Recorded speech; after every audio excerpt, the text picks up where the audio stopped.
The Polar Express. And good language. Amen. Okay.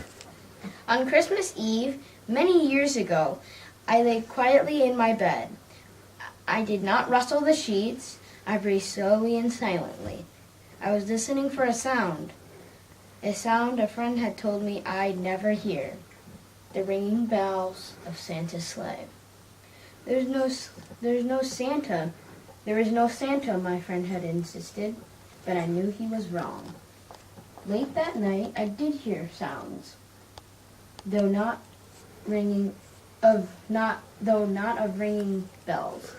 From outside came the sounds of hissing, steaming, and squeaking metal.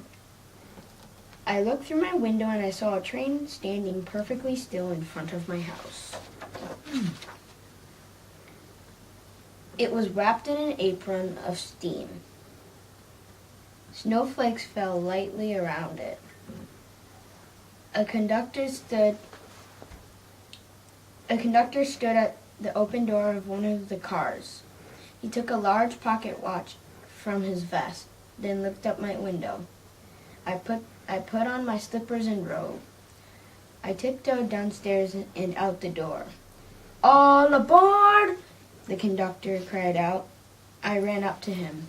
Well, he said, are you coming? Where? I asked. Why, to the North Pole, of course, was his answer. This is the Polar Express. I took his outstretched hand and he pulled me aboard. The train was filled with other children, all in their pajamas and nightgowns. We sang Christmas carols, we ate candies with nougat centers white as snow. We drank hot cocoa as thick and rich as melted chocolate bars. Outside, the lights of town and villages flickered in the distance as the Polar Express raced northward. Soon there were no more lights to be seen. We traveled through cold, dark forests, where mean wolves roamed and white-tailed rabbits hid from our train as it thundered through the quiet wilderness. We climbed mountains so high it seemed as if we scraped the moon, but the Polar Express never slowed down. Faster and faster we ran along, rolling over peaks and through valleys like a car on a roller coaster. The mountain turns into hills, the hills to snow-covered plains. We crossed a barren desert of ice. The great polar ice cap lights appeared in the distance. They looked like the lights of a strange ocean liner sailing on a frozen sea. There, said the conductor, is the North Pole. The North Pole, it was a huge city standing alone at the top of the world, filled with factories where every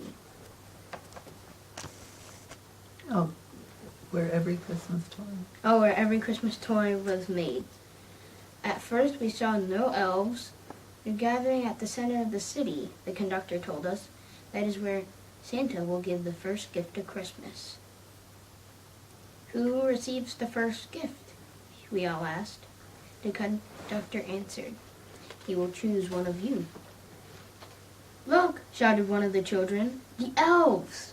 Outside we saw hundreds of elves. As our train grew closer to the center of the North Pole, we slowed to a crawl, so crowded were the streets were with Santa's helpers. When the Polar Express could go no farther, we stopped and the conductor led us outside. We pressed through the crowd to the edge of a large open circle. In front of us stood Santa's sleigh. The reindeer were excited. They pranced and paced, ringing the silver sleigh bells that hung from their harnesses. It was a magical sound, like nothing I'd ever heard. Across the circle, The elves moved apart and Santa Claus appeared.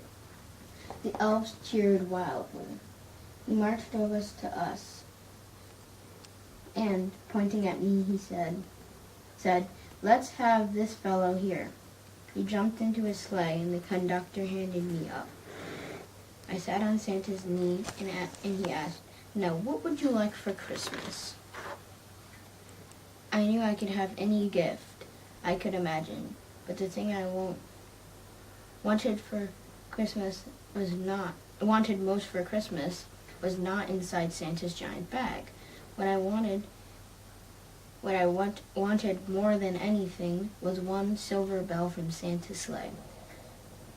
When I asked, Santa smiled. Then he gave me a hug and told enough to cut a bell from the reindeer's harnesses. The elf tossed it up to Santa. He stood holding the bell high above him and called out, "The first gift of Christmas." As the clock struck midnight, as the elves roared their approval, Santa handed the bell to me and I put it in my bathrobe pocket. The conductor helped me down from the sleigh. Santa shouted out the reindeer's names and cracked his whip.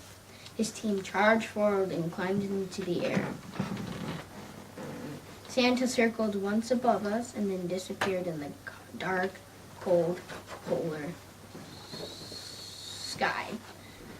As soon as we were back inside the Polar Express, the under children asked to see my bell.